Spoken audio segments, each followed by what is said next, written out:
ವೃಷಭ ರಾಶಿಯವರಿಂದ ಈ ಮೂವರು ವ್ಯಕ್ತಿಗಳು ಕಾಲು ಹಿಡಿಸಿಕೊಳ್ಳಬೇಕು ಎಂದು ಕಾಯುತ್ತಿದ್ದಾರೆ. ಅವರ ಹೆಸರುಗಳ ಸಮೇತ ಹೇಳುತ್ತೇನೆ, ಒಂಟಿಯಾಗಿ ಜಾಗರೂಕರಾಗಿ ಕೇಳಿ. ವೃಷಭ ರಾಶಿಯವರ ಕಣ್ಣಿಗೆ ಈ ವಿಡಿಯೋ ಬಿದ್ದಿದೆ ಎಂದರೆ ನಿಜವಾಗಿಯೂ ಆ ಆಂಜನೇಯ ಸ್ವಾಮಿಯ ಅನುಗ್ರಹ ನಿಮ್ಮ ಮೇಲಿದೆ ಎಂದೇ ಅರ್ಥ. ಹಾಗಾಗಿ ಈ ವಿಡಿಯೋ ನಿಮ್ಮ ಕಣ್ಣಿಗೆ ಬಿದ್ದಿದೆ ಎಂದು ಭಾವಿಸಿ ವಿಡಿಯೋವನ್ನು ಎಲ್ಲೂ ಸ್ಕಿಪ್ ಮಾಡದೆ ಕೊನೆಯವರೆಗೂ ನೋಡುವ ಪ್ರಯತ್ನ ಮಾಡಿ. ಇನ್ನೂ ತಡ ಮಾಡದೆ ವಿಡಿಯೋ ಕಡೆಗೆ ಹೋಗೋಣ. ವಿಡಿಯೋಗೆ ಹೋಗುವ ಮುನ್ನ ಒಂದು ಸಣ್ಣ ವಿನಂತಿ. ಮೊದಲ ಬಾರಿಗೆ ನಮ್ಮ ಚಾನೆಲ್ಗೆ ಬಂದಿದ್ದರೆ ಚಾನೆಲ್ ಸಬ್ಸ್ಕ್ರೈಬ್ ಮಾಡಿಕೊಂಡು ಈ ವಿಡಿಯೋಗೆ ಒಂದು ಲೈಕ್ ನೀಡಿ. ಜೈ ಹನುಮಾನ್ ಎಂದು ಕಮೆಂಟ್ ಮಾಡುವುದನ್ನು ಮಾತ್ರ ಪ್ರಮುಖವಾಗಿ ಮರೆಯಬೇಡಿ. ಇನ್ನೂ ತಡ ಮಾಡದೆ ವಿಡಿಯೋವನ್ನು ಸ್ಟಾರ್ಟ್ ಮಾಡುತ್ತೇನೆ. ಇದರಲ್ಲಿರುವ ಪ್ರತಿ ಮಾತು ನಿಮಗೆ ಉಪಯೋಗವಾಗುವಂಥದ್ದು, ನಿಮಗೆ ಲಾಭ ತರುವಂಥದ್ದು, ನಿಮಗೆ ಆಗಲಿರುವ ನಷ್ಟವನ್ನು ತಡೆಯುವಂಥದ್ದು ಮತ್ತು ಬರಲಿರುವ ಅದೃಷ್ಟವನ್ನು ಪಡೆದುಕೊಳ್ಳುವಂತೆ ಪ್ರೇರೇಪಿಸುವಂಥದ್ದೇ ಆಗಿರುತ್ತದೆ. ವೃಷಭ ರಾಶಿಯವರು ಬಾಲ್ಯದಿಂದಲೇ ಎಷ್ಟೋ ಕಷ್ಟಗಳನ್ನು, ಏರುಪೇರುಗಳನ್ನು, ಮಾನಸಿಕ ವೇದನೆಗಳನ್ನು ಅನುಭವಿಸಿ ಬೆಳೆದವರು. ಯಾಕೆಂದರೆ ಬಾಲ್ಯದಲ್ಲೇ ಕೆಲವು ಕೌಟುಂಬಿಕ ಪರಿಸ್ಥಿತಿಗಳ ಕಾರಣದಿಂದ ಸಣ್ಣ ವಯಸ್ಸಿನಲ್ಲೇ ಕುಟುಂಬದ ಜವಾಬ್ದಾರಿಗಳನ್ನು ಹೆಗಲ ಮೇಲೆ ಹಾಕಿಕೊಂಡು ನಮ್ಮವರು ಕಷ್ಟಪಡಬಾರದು, ನಾನು ನನ್ನ ಕುಟುಂಬಕ್ಕೆ ಕೈಲಾದಷ್ಟು ಮಾಡಬೇಕು, ಎಲ್ಲೂ ಕೂಡ ಅವರು ನನ್ನನ್ನು ನೆನೆದು ಅಂದ್ರೆ ನನ್ನಿಂದಾಗಿ ಅವರು ಯಾವುದೇ ತೊಂದರೆ ಪಡಬಾರದು ಎಂದು ಯೋಚಿಸುತ್ತಾರೆ. ಅಗತ್ಯವಿದ್ದರೆ ನಾನು ₹1 ಕೊಡುವಂತಿರಬೇಕೇ ಹೊರತು ಅವರ ಮೇಲೆ ನನ್ನ ಖರ್ಚನ್ನು, ಭಾರವನ್ನು ಹಾಕಬಾರದು, ನನ್ನ ಕೆಲಸಗಳನ್ನು ನಾನೇ ಮಾಡಿಕೊಳ್ಳಬೇಕು ಎನ್ನುವಂತೆ ತಮಗೆ ತಾವೇ ಪ್ರೇರೇಪಿಸಿಕೊಂಡು ಯಾವುದೋ ಒಂದು ರೀತಿಯಲ್ಲಿ ಬಾಲ್ಯದಿಂದಲೇ ಕುಟುಂಬದ ಜವಾಬ್ದಾರಿಗಳಲ್ಲಿ ಇವರು ಕೂಡ ಒಂದು ಕೈ ಜೋಡಿಸಿರುತ್ತಾರೆ. ಹೀಗೆ ಕಷ್ಟ ಎಂದರೆ ಏನು, ನಷ್ಟ ಎಂದರೆ ಏನು, ಹಾಗೆಯೇ ಪ್ರೀತಿ ವಾತ್ಸಲ್ಯ, ಕೌಟುಂಬಿಕ ಸಂಬಂಧಗಳು, ರಕ್ತ ಸಂಬಂಧಿಕರ ಪ್ರೀತಿ, ಪೋಷಕರ ಮೌಲ್ಯ ಎಲ್ಲವನ್ನೂ ತಿಳಿದುಕೊಂಡು ತುಂಬಾ ಶಿಸ್ತಿನಿಂದ ಬೆಳೆದವರು ಈ ವೃಷಭ ರಾಶಿಯವರು. ಆದರೆ ಇವರಿಗೆ ಸ್ವಾರ್ಥವಾಗಲಿ, ಈರ್ಷೆಯಾಗಲಿ, ಅಸೂಯೆಯಾಗಲಿ ಯಾವುದೂ ಇರುವುದಿಲ್ಲ. ಹೊರನೋಟಕ್ಕೆ ಮಾತ್ರ ತುಂಬಾ ಕೋಪವಾಗಿ, ಗಂಭೀರವಾಗಿ, ಕಟುವಾಗಿ ಮಾತನಾಡುವಂತೆ ಇರುತ್ತಾರೆಯೇ ಹೊರತು ಮನಸ್ಸಿನಲ್ಲಿ ಮಾತ್ರ ಅಪಾರವಾದ ಪ್ರೀತಿ ಅಡಗಿರುತ್ತದೆ. ಇವರು ಸಣ್ಣಪುಟ್ಟ ವಿಷಯಕ್ಕೆ, ದೊಡ್ಡ ವಿಷಯಕ್ಕೆ ಕೋಪ ಮಾಡಿಕೊಳ್ಳುವುದು ನಿಜವೇ. ಆದರೆ ಇವರಿಗೆ ಹತ್ತಿರವಿರುವ ಇವರ ಆಪ್ತರಿಗೆ, ಸ್ನೇಹಿತರಿಗೆ, ಇವರ ಕುಟುಂಬದಲ್ಲಿರುವ ವ್ಯಕ್ತಿಗಳಿಗೆ ಆ ಕೋಪದ ಹಿಂದೆ ಇರುವ ಕಾರಣ ಏನೆಂದು ಯೋಚಿಸಿದರೆ ವೃಷಭ ರಾಶಿಯವರ ಮನಸ್ಸಿನಲ್ಲಿ ಆಳವಾದ ನೋವು ಇರುವುದು ತಿಳಿಯುತ್ತದೆ. ವೃಷಭ ರಾಶಿಯವರು ಎಷ್ಟೋ ಜನರನ್ನು ನನ್ನವರು ಎಂದು ನಂಬಿ ಮೋಸ ಹೋದಾಗ ಪಡುವ ಆವೇದನೆ, ನೋವು ಏನೆಂಬುದನ್ನು ಕನಿಷ್ಠ ಪಕ್ಕದ ವ್ಯಕ್ತಿಗಳೊಂದಿಗೂ ಹಂಚಿಕೊಳ್ಳಲು ಇಷ್ಟಪಡುವುದಿಲ್ಲ. ತಮಗೆ ತುಂಬಾ ಆಪ್ತರಾಗಿರುವವರ ಬಳಿಯೂ ಹೇಳಿಕೊಳ್ಳಲು ಇಷ್ಟಪಡುವುದಿಲ್ಲ. ಇವರ ಒಳ್ಳೆಯತನವನ್ನು ದುರುಪಯೋಗಪಡಿಸಿಕೊಂಡು ಇವರು ಒಳ್ಳೆಯತನಕ್ಕಾಗಿ ಪ್ರಾಣವನ್ನೇ ಕೊಡುತ್ತಾರೆ ಎಂದು ತಿಳಿದುಕೊಂಡಿರುವ ಸುತ್ತಮುತ್ತಲಿನ ವ್ಯಕ್ತಿಗಳು ಯಾರಿದ್ದಾರೋ ಅವರು ಇವರನ್ನು ಅನೇಕ ರೀತಿಯಲ್ಲಿ ದೈಹಿಕವಾಗಿ ಅಂದರೆ ದೈಹಿಕ ಶ್ರಮವನ್ನು ಬಳಸಿಕೊಂಡು ಇವರನ್ನು ಸಾರಿನಲ್ಲಿರುವ ಕರಿಬೇವಿಗಿಂತ ಕಡೆ ಮಾಡುತ್ತಾರೆ. ಅಂದ್ರೆ ಅವಶ್ಯಕತೆ ಮುಗಿದ ನಂತರ ತೆಗೆದುಹಾಕುವಂತಹ ಸ್ನೇಹಿತರೂ ಕೂಡ ಇವರಿಗೆ ಹೆಚ್ಚಾಗಿಯೇ ಇರುತ್ತಾರೆ ಎಂದು ಹೇಳಬಹುದು. ಎಲ್ಲರ ಮೇಲೂ ಇವರು ಪ್ರೀತಿಯನ್ನು ತೋರಿಸುತ್ತಾರೆ. ನನ್ನ ತಾಯಿ, ನನ್ನ ತಂದೆ, ನನ್ನ ಅಕ್ಕಂದಿರು, ನನ್ನ ತಮ್ಮಂದಿರು, ನನ್ನ ತಂಗಿಯರು, ನನ್ನ ಹೆಂಡತಿ ಅಥವಾ ನನ್ನ ಗಂಡ, ನನ್ನ ಮಕ್ಕಳು, ನನ್ನ ಕುಟುಂಬ ಎಂದು ಇವರೇ ಯಾವಾಗಲೂ ಹೇಳಿಕೊಳ್ಳುತ್ತಿರುತ್ತಾರೆ. ಸದಾ ಅವರಿಗಾಗಿ ಪ್ರತಿಕ್ಷಣವೂ ಯೋಚಿಸುತ್ತಿರುತ್ತಾರೆ. ಅವರಿಗೆ ಏನಾದರೂ ಸಣ್ಣದಾಗಿ ಹುಷಾರಿಲ್ಲದಿದ್ದರೂ ಮಾನಸಿಕವಾಗಿ ಯೋಚಿಸಿ ತನ್ನೊಳಗೆ ತಾನೇ ನೊಂದುಕೊಂಡು ತುಂಬಾ ಕುಗ್ಗಿ ಹೋಗುತ್ತಾರೆಯೇ ಹೊರತು ಇವರ ಬಗ್ಗೆ ಯೋಚಿಸುವವರು ಯಾರೂ ಇರುವುದಿಲ್ಲ. ಇವರನ್ನು ಮದುವೆಯಾದ ಜೀವನ ಸಂಗಾತಿಯನ್ನು ಹೊರತುಪಡಿಸಿ ಇವರ ಮೇಲೆ ತಂದೆ ತಾಯಿಗೂ ಅಷ್ಟೊಂದು ಪ್ರೀತಿ, ಜ್ವಾಲಿ, ದಯೆ ಇರುವುದಿಲ್ಲ. ಇಲ್ಲಿ ಈ ಮಾತು ಕೇಳುತ್ತಿರುವಾಗ ನಮ್ಮ ತಂದೆ ತಾಯಿಗೆ ನಮ್ಮ ಮೇಲಿರದೆ ಇನ್ಯಾರ ಮೇಲಿರುತ್ತದೆ? ಏನು ಹೇಳ್ತಿದ್ದೀರಾ ಮೇಡಮ್? ತಂದೆ ತಾಯಿಗೆ ಪ್ರೀತಿ ಇಲ್ಲದಿರುವುದೇ ಎಂದು ನಿಮಗೆ ಕೋಪ ಬರಬಹುದು. ಆದರೆ 100ರಲ್ಲಿ ಸುಮಾರು 85ರಷ್ಟು ಜನರು ಅನುಭವಿಸುತ್ತಿರುವ ನರಕ ಇದೇ ಉಳಿದ 15 ಜನರಿಗೆ ಪೋಷಕರ ಪ್ರೀತಿ ಸಿಗುತ್ತಿರಬಹುದು. ಆದರೆ 85 ಜನರಿಗೆ ಮಾತ್ರ ಸಿಗುತ್ತಿಲ್ಲ ಎಂದೇ ಹೇಳಬಹುದು. ಯಾಕೆ ಈ ಮಾತು ಹೇಳುತ್ತಿದ್ದೇನೆ ಎಂದರೆ ವೃಷಭ ರಾಶಿಯವರನ್ನು ಪೋಷಕರು ಕೂಡ ಕೇವಲ ಅಗತ್ಯಗಳಿಗಾಗಿ ಮಾತ್ರ ಬಳಸಿಕೊಂಡು ಪಕ್ಕಕ್ಕೆ ತಳ್ಳುತ್ತಿದ್ದಾರೆ. ಇವರ ಹಣದ ಮೇಲಿರುವ ಪ್ರೀತಿ ನನ್ನ ಮಗು ಎನ್ನುವ ಭಾವನೆಯಲ್ಲಿ ಇವರಿಗೆ ಇರುವುದಿಲ್ಲ. ಹಾಗೆಯೇ ಇವರು ಯಾವಾಗಲೂ ಅವರ ಬಗ್ಗೆ ಯೋಚಿಸುವಂತೆ ಮಾಡುವ ನೋವಿನ ಮಾತುಗಳು, ಕುಗ್ಗಿಸುವ ಮಾತುಗಳು, ಮಾನಸಿಕ ನೆಮ್ಮದಿಯಿಲ್ಲದಂತೆ ಮಾಡುವ ಮಾತುಗಳನ್ನೇ ಇವರ ಪೋಷಕರು ಇವರ ಮೇಲೆ ನಿರಂತರವಾಗಿ ಪ್ರಯೋಗಿಸುತ್ತಿರುತ್ತಾರೆ.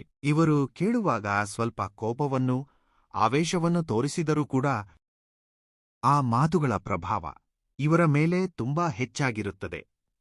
ಇವರ ಜೀವನದಲ್ಲಿ ಬಹುಪಾಲು ಆ ಎಫೆಕ್ಟ್ ಇದ್ದೇ ಇರುತ್ತದೆ.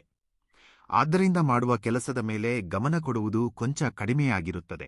ಯಾವಾಗಲೂ ಅಯ್ಯೋ ನನ್ನ ಕುಟುಂಬವೇ ಎಂದು ತಂದ ಹಣದಲ್ಲಿ, ಅಂದರೆ ಇವರು 10 ರೂಪಾಯಿ ಸಂಪಾದಿಸಿದರೆ ಅದರಲ್ಲಿ 9 ರೂಪಾಯಿಯನ್ನು ಕುಟುಂಬಕ್ಕಾಗಿ ಬಳಸಿ ಕೇವಲ 1 ರೂಪಾಯಿಯನ್ನು ತಮ್ಮ ಅಗತ್ಯಗಳಿಗಾಗಿ ಅಥವಾ ತಮ್ಮ ಸ್ನೇಹಿತರಿಗಾಗಿ ಅಥವಾ ತಮ್ಮ ಸಣ್ಣಪುಟ್ಟ ಆಸೆಗಳನ್ನು ತೀರಿಸಿಕೊಳ್ಳಲು ಬಳಸುತ್ತಾರೆ. ವೃಷಭ ರಾಶಿಯ ಪುರುಷರನ್ನು ನಾವು ಗಮನಿಸಿದರೆ ಈ ರಾಶಿಗೆ ಸೇರಿದ ಪುರುಷರು ಕನಿಷ್ಠ ಕಾಲಿಗೆ ಚಪ್ಪಲಿ ಕೊಳ್ಳುವುದಕ್ಕೂ ಯೋಚಿಸುತ್ತಾರೆ. ಈ ಹಣವನ್ನು ಇಟ್ಟರೆ ಯಾವುದಕ್ಕಾದರೂ ಬರುತ್ತದೆ, ಮಕ್ಕಳಿಗೆ ಏನಾದರೂ ತರಬಹುದು, ಕುಟುಂಬದಲ್ಲಿ ಯಾವುದಕ್ಕಾದರೂ ಬಳಸಬಹುದು ಎಂದು ಯೋಚಿಸುತ್ತಾರೆ. ಮುಖ್ಯವಾಗಿ ಮಕ್ಕಳಿಗೆ ಸ್ಕೂಲ್ ಶುರುವಾದ ನಂತರ ಇವರಿಗೆ ಖರ್ಚುಗಳ ಹೊರೆ ಹೆಚ್ಚಾಗಿರುತ್ತದೆ. ಮಕ್ಕಳಿಗೆ ಬುಕ್ಸ್ ಕೊಳ್ಳುವುದು ಇರಬಹುದು, ಫೀಸ್ ಕಟ್ಟುವುದು ಇರಬಹುದು, ಇಲ್ಲವೇ ಯೂನಿಫಾರ್ಮ್ ಕೊಳ್ಳುವುದು ಇರಬಹುದು. ಮನೆಗೆ ಯಾರಾದರೂ ನೆಂಟರು ಬಂದಾಗ ಅವರಿಗಾಗಿ ಮನೆಯಲ್ಲಿ ಸ್ವಲ್ಪ ಹೆಚ್ಚು ಖರ್ಚಾಗುವುದು ಇರಬಹುದು, ಅಥವಾ ಅವರ ವೈಯಕ್ತಿಕ ವಿಷಯಕ್ಕೆ ಸಂಬಂಧಿಸಿದಂತೆ ಏನಾದರೂ ಹಣ ಖರ್ಚಾಗುವುದು, ಆರೋಗ್ಯಕ್ಕಾಗಿ ಹಣ ಖರ್ಚು ಮಾಡುವುದು ಇರಬಹುದು. ಯಾವುದೋ ಒಂದು ರೀತಿಯಲ್ಲಿ ಆದಾಯ ಕಡಿಮೆ, ಖರ್ಚು ಹೆಚ್ಚಾಗಿರುವುದರಿಂದ ಹಣದ ವಿಷಯದಲ್ಲಿ ಮಾನಸಿಕವಾಗಿ ಹೆಚ್ಚಾಗಿ ಯೋಚಿಸುತ್ತಾ ಆರ್ಥಿಕವಾಗಿ ತುಂಬಾ ವೇದನೆ ಪಡುತ್ತಿರುತ್ತಾರೆ. ಅಂದ್ರೆ ಹಣ ಕೈಯಲ್ಲಿ ಉಳಿಯುತ್ತಿಲ್ಲವಲ್ಲ, ಅಗತ್ಯಕ್ಕೆ ತಕ್ಕಂತೆ ನಾನು ಬಳಸಲಾಗುತ್ತಿಲ್ಲವಲ್ಲ, ಹೀಗೆ ಬಂದು ಹಾಗೆ ಹೊರಟು ಹೋಗುತ್ತಿದೆ, ಏನು ಮಾಡಬೇಕು ಎಂದು ಹೀಗೆ ಹಣದ ಬಗ್ಗೆ ಹೆಚ್ಚಾಗಿ ಯೋಚಿಸುತ್ತಿದ್ದಾರೆ ಎಂದು ಹೇಳಬಹುದು. ಹಾಗಾದರೆ ಆ ಹಣ ಕೈಯಲ್ಲಿ ನಿಲ್ಲಬೇಕೆಂದರೆ ಏನು ಮಾಡಬೇಕು ಎಂಬುದನ್ನು ನಾನು ನಿಮಗೆ ಹೇಳುತ್ತೇನೆ. ನೀವು ಜಾಗರೂಕರಾಗಿ ಕೇಳಿ. ಹಾಗೆಯೇ ಆ 3 ವ್ಯಕ್ತಿಗಳು ಯಾರು ಎಂಬುದನ್ನು ಹೇಳುತ್ತೇನೆ. ಅವರ ಹೆಸರುಗಳ ಸೂಚನೆಯೊಂದಿಗೆ ನಿಮಗೆ ತಿಳಿಸುತ್ತೇನೆ. ಜಾಗೃತಿಯಾಗಿ ಕೇಳಿ. ವೃಷಭ ರಾಶಿಯವರ ಒಳ್ಳೆಯತನವನ್ನು, ವೃಷಭ ರಾಶಿಯವರ ಮುಲಾಜನ್ನು, ವೃಷಭ ರಾಶಿಯವರ ದೈಹಿಕ ಶ್ರಮವನ್ನು, ಅವರ ಕೀರ್ತಿ ಪ್ರತಿಷ್ಠೆಗಳನ್ನು, ಪ್ರಭಾವವನ್ನು ಹಾಗೂ ಇತರರ ಗೌರವಕ್ಕಾಗಿ ಅವರನ್ನು ಬಳಸಿಕೊಳ್ಳುವುದು, ಅವರನ್ನು ಒಂದು ಬೊಂಬೆಯಂತೆ ನಿಲ್ಲಿಸಿಕೊಳ್ಳುವುದು, ಹೀಗೆ ಅನೇಕ ರೀತಿಯಲ್ಲಿ ವೃಷಭ ರಾಶಿಯವರನ್ನು ಬಳಸಿಕೊಂಡು ಆಮೇಲೆ ಸಾರಿನ ಕರಿಬೇವನ್ನು ತೆಗೆದುಹಾಕಿದಂತೆ ತೆಗೆದುಹಾಕುವ ಆ 3 ವ್ಯಕ್ತಿಗಳು ಇವರ ಕುಟುಂಬಕ್ಕೆ ಸೇರಿದವರೇ, ಇವರ ಮನೆತನದ ಹೆಸರಿನವರೇ ಆಗಿರುತ್ತಾರೆ. ಆ 3ರಲ್ಲಿ ಒಬ್ಬರು ರಕ್ತ ಸಂಬಂಧಿ, ಉಳಿದ ಇಬ್ಬರಿಗೆ ಆ ಇಬ್ಬರ ನಡುವೆ ರಕ್ತ ಸಂಬಂಧವಿದೆಯೇ ಹೊರತು ನಿಮಗೂ ಅವರಿಗೂ ಯಾವುದೇ ರಕ್ತ ಸಂಬಂಧವಿರುವುದಿಲ್ಲ. ಆ 3ರಲ್ಲಿ ಒಬ್ಬರು ಮಾತ್ರ ನಿಮ್ಮ ರಕ್ತ ಸಂಬಂಧಿ, ಉಳಿದ ಇಬ್ಬರು ಕುಟುಂಬಕ್ಕೆ ಸೇರಿದವರಾದರೂ ಒಂದೇ ಮನೆತನದ ಹೆಸರಿದ್ದರೂ ನಿಮಗೆ ಯಾವುದೇ ರಕ್ತ ಸಂಬಂಧ ಇರುವುದಿಲ್ಲ. ಈ 3 ವ್ಯಕ್ತಿಗಳೂ ಸಹ ನಿಮಗೆ ಅಗತ್ಯವಿದ್ದಾಗ ಕಣ್ಣೆತ್ತಿಯೂ ನೋಡುವುದಿಲ್ಲ, ಒಂದು ಮಾತು ಆಡುವುದಿಲ್ಲ. ನಿಮ್ಮ ಮೌಲ್ಯವನ್ನು ಕಾಪಾಡುವ ಜಾಗದಲ್ಲಿ ನಮ್ಮಿಂದ ಇವರಿಗೆ ಬೆಲೆ ಸಿಗುತ್ತದೇನೋ ಎಂದು ಭಾವಿಸಿ ಪಕ್ಕಕ್ಕೆ ಸರಿಯುವ ಗುಣದವರು. ಹಾಗೆಯೇ ನಿಮ್ಗೇನಾದರೂ ಅವಶ್ಯಕತೆ ಬಂದಾಗ ಎಲ್ಲಿ ನೀವು ಅವರನ್ನು ಸಹಾಯ ಕೇಳುತ್ತೀರೋ ಎಂದು ಹೆದರಿ ದೂರ ಹೋಗುವಂತಹ ಗುಣದವರು. ಕನಿಷ್ಠ ಇತ್ತ ಕಡೆಯ ಕಡ್ಡಿಯನ್ನು ಅತ್ತ ಕಡೆ ಇಡದಿದ್ದರೂ, ಯಾವುದೇ ಅಗತ್ಯವನ್ನು ತೀರಿಸದಿದ್ದರೂ ನಾವು ಇದ್ದೇವೆ ಎಂಬ ಒಂದು ಧೈರ್ಯವನ್ನು ಅಥವಾ ಭರವಸೆಯನ್ನು ನೀಡದಿದ್ದರೂ, ಕೊನೆಗೆ ನಿಮ್ಮ ಮೇಲೆಯೇ 10 ಜನರ ಮುಂದೆ ಒಂದು ನೆಗೆಟಿವ್ ಅಂದ್ರೆ ಕೆಟ್ಟ ಪ್ರಚಾರಗಳನ್ನು ಮಾಡುತ್ತಾರೆ. ನಮ್ಮನ್ನು ಗಣನೆಗೆ ತೆಗೆದುಕೊಳ್ಳುವುದಿಲ್ಲ, ಇವರಿಗೆ ಅಹಂಕಾರ ಹೆಚ್ಚು, ಇವರಿಗೆ ಕೊಬ್ಬು ಹೆಚ್ಚು, ನಾವು ಇವರ ಕಣ್ಣಿಗೆ ಬೀಳುವುದಿಲ್ಲ, ಕನಿಷ್ಠ ನಮ್ಮನ್ನು ಹಾಗೆ ಅನ್ನಲಿಲ್ಲ, ಹೀಗೆ ಅನ್ನಲಿಲ್ಲ ಎಂದು ಅವರಿಗೆ ಎಲ್ಲಿ ಸಾಧ್ಯವೋ ಅಲ್ಲಿ, ಹೇಗೆ ಸಾಧ್ಯವೋ ಹಾಗೆ, ಅವಕಾಶ ಸಿಕ್ಕಲ್ಲೆಲ್ಲ ನಿಮ್ಮನ್ನು ಅವಮಾನಿಸಲು ಹಿಂಜರಿಯುವುದಿಲ್ಲ, ಹಣದ ವಿಷಯದಲ್ಲಿ ಬಳಸಿಕೊಳ್ಳಲು ಹಿಂಜರಿಯುವುದಿಲ್ಲ, ದೈಹಿಕ ಶ್ರಮವನ್ನು ಬಳಸಿಕೊಳ್ಳಲು ಯೋಚಿಸುವುದಿಲ್ಲ. ಆದರೆ ಇವರ ಮೇಲೆ ತಮ್ಮ ಅಗತ್ಯಗಳನ್ನೆಲ್ಲ ತೀರಿಸಿಕೊಂಡ ನಂತರ ಸಂಪೂರ್ಣವಾಗಿ ಅವರಿಗೆ ವಿರುದ್ಧವಾಗಿ ಬದಲಾಗಿ ಇವರ ಬಗ್ಗೆ ಚಾಡಿ ಹೇಳುತ್ತಿರುತ್ತಾರೆ. ಇತರರ ದೃಷ್ಟಿಯಲ್ಲಿ ಬಾಬ್ ಕನ್ಸೆಪ್ಟ್ ಇವರು ಇಂಥವರ, ಇಷ್ಟೊಂದು ಮಾತುಗಳನ್ನಾಡುತ್ತಾರಾ, ಇಷ್ಟೆಲ್ಲ ಕೆಲಸಗಳನ್ನು ಮಾಡಿದ್ದಾರಾ, ಇವರ ಹತ್ತಿರ ತುಂಬಾ ಮದವಿದೆ, ತುಂಬಾ ಅಹಂಕಾರವಿದೆ, ತುಂಬಾ ಕೊಬ್ಬಿದೆ, ಇವರು ಸಾಮಾನ್ಯದವರಲ್ಲ ಎಂದು ಇತರರಿಗೆ ತಲೆಯಿಂದ ಅಂಗಾಲಿನವರೆಗೆ ಕೋಪ ನೆತ್ತಿಗೇರುವಂತೆ ನಿಮ್ಮ ಮೇಲೆ ನೆಗೆಟಿವಿಟಿ ಕ್ರಿಯೇಟ್ ಮಾಡಲು ವೃಷಭ ರಾಶಿಯವರ ನಂತರವೇ ಯಾರಾದರೂ ಅಷ್ಟೊಂದು ಕೇವಲ ಈ ಮೂವರು ನಿಮ್ಮ ಬಗ್ಗೆ ಹೇಳುತ್ತಿರುತ್ತಾರೆ. ಆದರೆ ಎದುರು ಬಂದಾಗ ಮಾತ್ರ ಅಸಲಿಗೆ ನಿಮ್ಮನ್ನು ಮೀರಿದವರು ಯಾರೂ ಇಲ್ಲ. ನಿಮ್ಮ ನಂತರವೇ ನಮಗೆ ಯಾರಿದ್ದರೂ ನಮಗೆ ನೀವೇ ಮುಖ್ಯ, ಬೇರೆ ಯಾರೂ ಮುಖ್ಯವಲ್ಲ ಎಂದು ನಿಮ್ಮ ಮುಂದೆ ರಂಗಾಟ ಆಡುತ್ತಿರುತ್ತಾರೆ. ಆದರೆ ನಿಮ್ಮ ಬೆನ್ನ ಹಿಂದೆ ಗುಂಡಿ ತೋಡುತ್ತಿರುತ್ತಾರೆ. ಇಂಥವರನ್ನೇ ನರಿಬುದ್ಧಿಯವರು ಎಂದು ಕರೆಯುತ್ತಾರೆ. ಮುಂದೆ ಮಾತನಾಡುತ್ತಾ ಹಿಂದೆ ಹಂಗಿಸುವವರು ಎಂದು.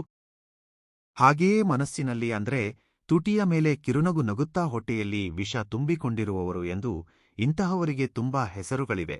ಒಂದಲ್ಲ ಎರಡಲ್ಲ ಹೇಳಬೇಕೆಂದರೆ. ಆದರೆ ಈ ಮೂವರೂ ಏನು ಮಾಡಲು ಬಯಸುತ್ತಿದ್ದಾರೆ ಎಂದರೆ ನಿಮ್ಮಿಂದ ಅವರ ಕಾಲುಗಳನ್ನು ಹಿಡಿಸಿಕೊಳ್ಳಲು ನೋಡುತ್ತಿದ್ದಾರೆ. ಅಂದ್ರೆ ಈ ರೀತಿಯ ವರ್ತನೆಯಿಂದ ಮೊದಲು ಎದುರಿಗಿರುವವರನ್ನು ನಾವು ಪ್ರೀತಿಸಬೇಕೆಂದರೂ, ಗೌರವ ಹೆಚ್ಚಾಗಬೇಕೆಂದರೂ ಎದುರಿಗಿರುವವರ ಮೇಲೆ ನಮಗೆ ನಂಬಿಕೆ ಬರಬೇಕು. ಆ ನಂಬಿಕೆಯನ್ನು ಅವರ ಮಾತುಗಳಿಂದ ಬೆಳೆಸಿ, ತೀರಾ ಎಲ್ಲರೂ ಇದ್ದರೂ ಯಾರೂ ಇಲ್ಲದ ಪರಿಸ್ಥಿತಿಯನ್ನು ನಿಮಗೆ ಸೃಷ್ಟಿಸಿ, ಇತರರ ದೃಷ್ಟಿಯಲ್ಲಿ ನಿಮ್ಮನ್ನು ಒಬ್ಬ ಚೀಪಾಗಿ ಬಿಂಬಿಸಿ, ಇತರರಿಗೆ ತಿಳಿಯದಂತೆಯೇ ನಿಮ್ಮ ಮೇಲೆ ಒಂದು ನೆಗೆಟಿವ್ ಭಾವನೆಯನ್ನು ಅವರ ಮನಸ್ಸಿನಲ್ಲಿ ಮೂಡಿಸಿ, ನೀವು ಒಂಟಿಯಾಗುವಂತೆ ಮಾಡಲು ಅವರು ರಕರಕದ ಪ್ರಯತ್ನಗಳನ್ನು ಮಾಡುತ್ತಾರೆ. ಯಾವುದೇ ಅಗತ್ಯವಿದ್ದರೂ, ಒಳ್ಳೆಯದಾಗಲಿ ಕೆಟ್ಟದಾಗಲಿ ಎದುರಿನವರ ಜೊತೆ ನೀವು ಮಾತನಾಡದಂತೆ ಅಥವಾ ಅವರು ನಿಮ್ಮ ಜೊತೆ ಮಾತನಾಡದಂತೆ ಎದುರಿನವರನ್ನು ತಯಾರು ಮಾಡಿ 10 ಜನ ಪಿಸುಗುಟ್ಟುವಂತೆ ನಿಮ್ಮ ಮೇಲೆ ಮಾತುಗಳನ್ನು ಕಟ್ಟಿ, ನೀವು ಎಷ್ಟೇ ಕೆಲಸಗಳನ್ನು ಮಾಡಿದ್ದರೂ ಮಾಡಿಲ್ಲ ಎಂಬ ಮುದ್ರೆಯನ್ನು ನಿಮ್ಮ ಮೇಲೆ ಒತ್ತಿ, ಕೊನೆಗೆ ನಿಮ್ಮೊಳಗೆ ನೀವೇ ನೊಂದುಕೊಳ್ಳುವಂತೆ, ನಿಮ್ಮೊಳಗೆ ನೀವೇ ಒಂಟಿ ಎಂಬ ಭಾವನೆ ಮೂಡುವಂತೆ ಅವರು ವರ್ತಿಸಿ, ಕೊನೆಗೆ ಅವರು ನಿಮ್ಮನ್ನು ತಮ್ಮ ಕಾಲ ಕೆಳಗಿನ ಚಪ್ಪಲಿಯಂತೆ ಇಟ್ಟುಕೊಳ್ಳಬೇಕು ಎಂದು ನೋಡುತ್ತಿದ್ದಾರೆ. ಅಂದ್ರೆ ನಿಮ್ಗೇನಾದರೂ ಅಗತ್ಯ ಬಂದರೆ ಅವರೇ ದಿಕ್ಕು ಎನ್ನುವಂತೆ, ನಿಮ್ಗೆ ಒಳ್ಳೆಯದಾಗಲಿ ಕೆಟ್ಟದಾಗಲಿ ಅವರೇ ಇದ್ದಾರೆ ಎನ್ನುವಂತೆ, ಅವರು ಮಾತನಾಡಿಸಿದರೆ ಮಾತ್ರ ಗೌರವ ಇರುತ್ತದೆ ಎನ್ನುವಂತೆ, ಅವರು ಮಾತನಾಡದಿದ್ದರೆ ನೀವು ಒಂಟಿಯಾಗುತ್ತೀರಿ ಎಂದು ಅಂದುಕೊಳ್ಳುವಂತೆ ಒಂದು ರೀತಿಯ ಮ್ಯಾನಿಪ್ಯುಲೇಷನ್ ಮಾಡುತ್ತಾರೆ. ಅಂದ್ರೆ ಇತರರು ಇಲ್ಲದೆ ನಾವು ಬದುಕಲಾರೆವು ಎನ್ನುವ ಒಂಟಿ ಭಾವನೆಯನ್ನು ನಿಮ್ಮ ಮನಸ್ಸಿನಲ್ಲಿ ಮೂಡಿಸಿ ನೀವು ನೊಂದುಕೊಳ್ಳುವಂತೆ ಮಾಡುತ್ತಾರೆ. ಯಾವುದೋ ಒಂದು ರೀತಿಯಲ್ಲಿ ಅವರೊಂದಿಗೆ ಮಾತನಾಡಬೇಕು, ಅವರ ಜೊತೆ ನಾವು ಅವರು ಹೇಗಾದರೂ ಇರಲಿ, ಯಾರ ಪಾಪ ಯಾರಿಗೆ, ನಾವು ಒಳ್ಳೆಯವರಾಗಿರಬೇಕು, ನಮ್ಮ ವರ್ತನೆ ಅವರಿಗೆ ಒಳ್ಳೆಯದನ್ನು ಮಾಡುವಂತಿರಬೇಕು. ಅವರ ಬುದ್ಧಿ ನಮಗೆ ಗೊತ್ತೇ ಇದೆಯಲ್ಲ, ಸರಿ ಹೋಗ್ಲಿ, ನಮ್ಮವರೇ ಅಲ್ವಾ, ನಾವೇ ಹೊಂದಿಕೊಂಡು ಹೋಗೋಣ, ನಮ್ಮ ಕುಟುಂಬ ಅಲ್ವಾ, ನಾವು ಅವರೊಂದಿಗೆ ಒಳ್ಳೆಯದಾಗಿರೋಣ. ನಾವು 4 ಜನರ ಮುಂದೆ ಅಂದ್ರೆ 2 ಕೈ ಸೇರಿದರನೇ ಚಪ್ಪಾಳೆ ಎನ್ನುವಂತೆ ನಾವು ಎಲ್ಲರೊಂದಿಗೆ ಒಟ್ಟಿಗಿದ್ದರನೇ ನಮಗೆ ಗೌರವ ಮೌಲ್ಯ ಹೆಚ್ಚುತ್ತದೆ ಎನ್ನುವ ಭಾವನೆ ನಿಮ್ಗೆ ಬಂದು, ಕೊನೆಗೆ ಅವರು ಮಾತನಾಡಿಸದಿದ್ದರೂ ನೀವೇ ಮಾತನಾಡಿಸುವುದು, ಅವರು ಮಾತನಾಡದಿದ್ದರೂ ಪದೇ ಪದೇ ಹಲೋ ಎನ್ನುವುದು, ಅವರಿಗಾಗಿ ಕಾಯುವುದು, ಅವರು ಮಾತನಾಡಿದರೆ ಸಾಕು ಸಂತೋಷಪಡುವುದು, ಸಂಭ್ರಮಪಡುವುದು, ಇವೆಲ್ಲವನ್ನೂ ಮಾಡಲು ನೀವು ಸಿದ್ಧರಾಗುತ್ತಿದ್ದೀರಿ. ಇದನ್ನೇ ಕಾಲು ಹಿಡಿಯುವುದು ಎಂದು ಕರೆಯುತ್ತಾರೆ. ಯಾಕೆಂದರೆ ಎದುರಿನವರಿಗೆ ಅರ್ಥವಾಗಿ ಬಿಡುತ್ತದೆ, ಆಟೋಮ್ಯಾಟಿಕ್ ಆಗಿ ಇವನು ನಮ್ಮ ಕೈ ಕೆಳಗೆ ಬಂದ ಅಥವಾ ಈ ಹುಡುಗಿ ನಮ್ಮ ಕೈ ಕೆಳಗೆ ಬಂದಳು, ನಮಗಾಗಿ ಕಾಯುತ್ತಿದ್ದಾಳೆ, ನಮಗಾಗಿ ಹಪಹಪಿಸುತ್ತಿದ್ದಾಳೆ, ನಮಗಾಗಿ ಏನನ್ನಾದರೂ ಮಾಡುವಂತಿದ್ದಾಳೆ ಎಂದು. ಕಾಲು ಹಿಡಿಯಬೇಕಾದ ಅಗತ್ಯವಿಲ್ಲ. ಆದರೆ ನಮ್ಮ ವರ್ತನೆ ಅವರಿಗೆ ಹಾಗೆ ಅನಿಸಿತು ಎಂದರೆ ಒಂದು ಲೂಸ್ ಭಾವನೆ ಅವರಲ್ಲಿ ಉಂಟಾಗುತ್ತದೆ. ಹಾಗಾಗಿ ಆ ಮೂವರು ಯಾರು ಎಂಬುದು ನಿಮಗೆ ಈಗಾಗಲೇ ಅರ್ಥವಾಗಿರಬಹುದು. ಆ ಮೂವರೊಂದಿಗೆ ತುಂಬಾ ಜಾಗರೂಕರಾಗಿರಿ. ತುಂಬಾ ಅಪಾಯಕಾರಿಯಾದ ವ್ಯಕ್ತಿಗಳು ಆ ಮೂವರು.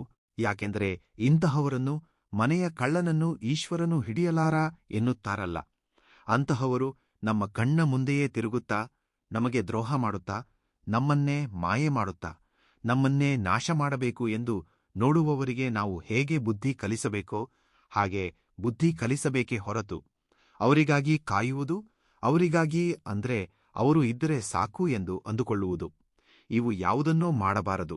ಹಾಗಾಗಿ ಮುಖ್ಯವಾಗಿ ಆ ಮೂವರೊಂದಿಗೆ ತುಂಬಾ ಜಾಗರೂಕರಾಗಿರಿ. ತುಂಬಾ ಅಪಾಯಕಾರಿಯಾದ ವ್ಯಕ್ತಿಗಳು ಆ ಮೂವರು.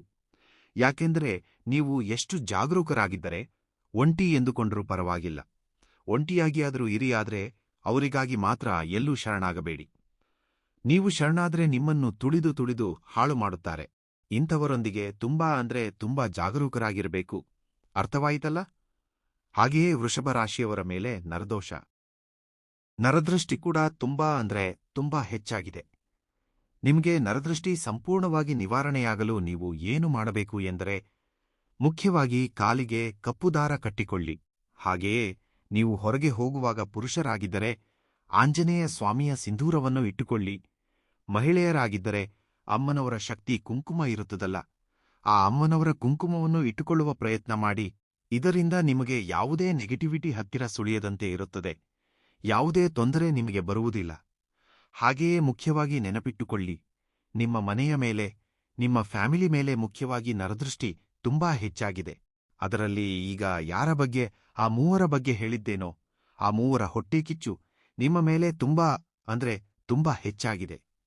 ಹಾಗಾಗಿ ಮನೆಯಲ್ಲಿರುವ ಪ್ರತಿಯೊಬ್ಬರೂ ಸಹ ಕೇವಲ ವೃಷಭ ರಾಶಿಯವರು ಮಾತ್ರವಲ್ಲ, ವೃಷಭ ರಾಶಿಯವರಿಗೆ ಸೇರಿದ ಜೀವನ ಸಂಗಾತಿ, ಅವರ ಮಕ್ಕಳು ಕೂಡ ಮನೆಯಲ್ಲಿ ಖಂಡಿತವಾಗಿ ಪ್ರತಿದಿನ ಕಲ್ಲುಪ್ಪಿನಿಂದ ದೃಷ್ಟಿ ತೆಗೆದು ಹಾಕಿಕೊಳ್ಳಿ. ಇದರಿಂದ ತುಂಬಾ ಮಟ್ಟಿಗೆ ಆ ನರಘೋಷ, ಆ ಹೊಟ್ಟೆಕಿಚ್ಚುಗಳು ಕಡಿಮೆಯಾಗುತ್ತವೆ. ಅನುಕೂಲವಾದಾಗ ಅಮ್ಮನವರಿಗೆ ಕುಂಕುಮಾರ್ಚನೆ ಮಾಡುವ ಪ್ರಯತ್ನ ಮಾಡಿ. ಇದರಿಂದ ಬಹುಪಾಲು ನಿಮಗಿರುವ ಗ್ರಹದೋಷಗಳು ಸಂಪೂರ್ಣವಾಗಿ ನಿವಾರಣೆಯಾಗುತ್ತವೆ. ಹಾಗೆಯೇ ರಾಹುಕುಜ ದೋಷಗಳು ಕೂಡ ಸಂಪೂರ್ಣವಾಗಿ ತೊಲಗುತ್ತವೆ. ಅದೇ ರೀತಿ ನೀವು ಯಾವಾಗ ನಮಗೆ ಅನುಕೂಲವಿದೆ, ನಾವು ಫ್ರೀ ಆಗಿದ್ದೇವೆ, ನಮಗೆ ಯಾವುದೇ ಟೆನ್ಷನ್ ಇಲ್ಲ, ರಿಲ್ಯಾಕ್ಸ್ ಆಗಿದ್ದೇವೆ ಎಂದುಕೊಳ್ಳುತ್ತೀರೋ, ಅಂತಹ ಯಾವುದಾದರೂ ಒಂದು ಸೋಮವಾರದ ದಿನ ಪರಮೇಶ್ವರನಿಗೆ ಅಂದ್ರೆ ಆ ಶಿವಾಲಯದಲ್ಲಿರುವ ಶಿವಲಿಂಗಕ್ಕೆ ಹಸುವಿನ ಹಾಲಿನಿಂದ ಅಭಿಷೇಕ ಮಾಡಿ. ಅದು ಕೂಡ ನಿಮ್ಮ ಕೈಯಾರೆ ಮಾಡಿ. ಇದರಿಂದ ಬಹಳಷ್ಟು ಸಮಸ್ಯೆಗಳು ಕಡಿಮೆಯಾಗುತ್ತವೆ. ಅದೇ ರೀತಿ ಶನಿವಾರದ ದಿನ ತಿಂಗಳಲ್ಲಿ ಒಂದು ಶನಿವಾರವಾದರೂ, ತಿಂಗಳಲ್ಲಿ 4 ಶನಿವಾರಗಳು ಅಂದ್ರೆ ಕುದುರದಿರಬಹುದು, ಒಂದು ಶನಿವಾರವಾದರೂ ನೀವು ವೆಂಕಟೇಶ್ವರ ಸ್ವಾಮಿಗೆ ತುಳಸಿ ಮಾಲೆಯನ್ನು ಸಮರ್ಪಿಸಿ.